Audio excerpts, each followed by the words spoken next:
আমাদের ভারতবর্ষ হলো বসুন্ধরা, রত্নভূষা বসুন্ধরা, আমরা সবাই জানি।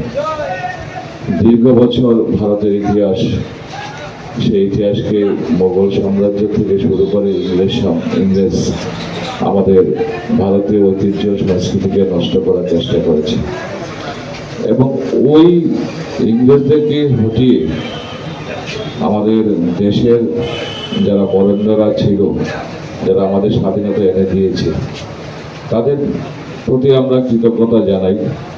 আমরা জানি যে ভারতবর্ষ যদি স্বাধীন হয়েছে, লাখো লাখো শহীদের রক্তের বিনিময়ে আমরা স্বাধীন পেয়েছি। আমাদের যশস্বী প্রধানমন্ত্রী একটা কথাই বলেন যে আমরা যার জন্য এই স্বাধীনতা পেয়েছি তাকে আমরা সবসময় স্মরণ করতে হবে, আমাদের অন্তরে রাখতে হবে। কিভাবে রাখতে হবে? যে 15 আগস্ট আমাদেরকে বলেছেন আমাদের মুখ্যমন্ত্রী যে 13 তারিখ থেকে 15 তারিখ প্রত্যেকটি বাড়ির মধ্যে আমরা যাতে শ্রদ্ধার সহিত যে জাতীয় পতাকা উত্তোলন করতে পারি।